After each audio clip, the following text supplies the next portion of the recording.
Hi everybody, I am Elena from C.Mom, also known as Chow-Mom. I am here doing my first Vlogtalk submission, so excited, so incredibly nervous. This part I'm not so nervous about. The whole editing piece, not sure how that's going to go over, but we'll work on that. I am in my study, which is where I do most of my writing, and it's okay that it's dark for when I'm doing writing, maybe not great for vlogging, but I can work on that. There is actually a light in the corner. See that thing? It's off. I could turn it on, but you don't need to see more of me. It works this way. So today, talking about how nicknames came to be on C.Mom. I could give you a whole long story because my vlog has had lots of different names. I started off as a day in the life, and then I became Cara Mamma, which is dear mom, and then I became C.Mom. And through that, the whole Italian piece, because I am Italian, was important to me to keep. And so C.Mom stands for Ciao Mom.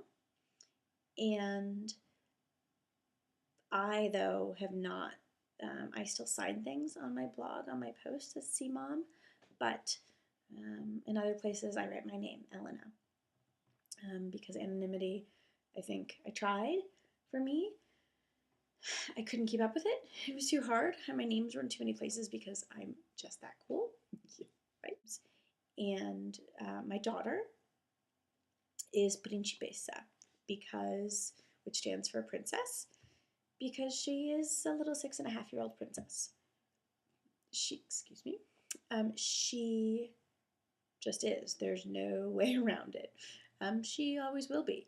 And I guess I just have to be okay with that.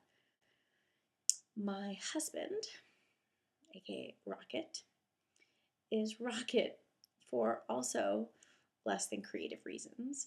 He is Rocket because when I started the blog and when I first met him, he was an aerospace engineer.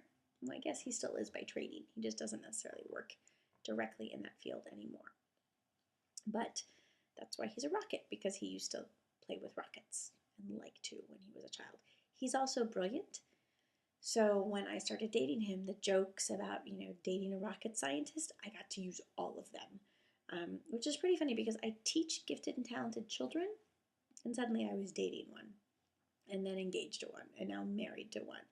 So all of the quirks, the things that I've gotten used to in my classroom, I now get to see at home, which is a good time. Absolutely, I'm kidding. Actually, he's a very well-rounded rocket scientist. I won't go so far to say he's a well-rounded engineer because he's still very much an engineer, but he's very supportive of my blog, and so I should not say mean things. I'm not saying mean things, I'm saying truthful things. He's an engineer, people. He's an engineer. He asks lots of questions. He thinks like an engineer. Salespeople look at me in desperation because he badgers them with engineering-like questions. So Rocket is Rocket because of his love of all things science and space. That's how all of our nicknames came to be. And there are days that I come up with new nicknames for people. My parents have gone through nicknames, friends, random people that who knows why I decide that I think they need a nickname, but I do. So hopefully I haven't scared you off and you'll still come back and actually read some of my words that I think I do better typing than I do speaking, but it was fun. Rocket did come in, by the way, and wonder what on God's green earth I was doing, and is very concerned because he heard the brief part about himself. So, people, friends, be nice, please, because I'd still like to be married in a few days. And I wasn't saying anything mean, it's just the nicknames have funny or not so funny connotations, and that's just where we are. So help, encourage me, and maybe I'll do another one of these one day. Maybe not in the dark, and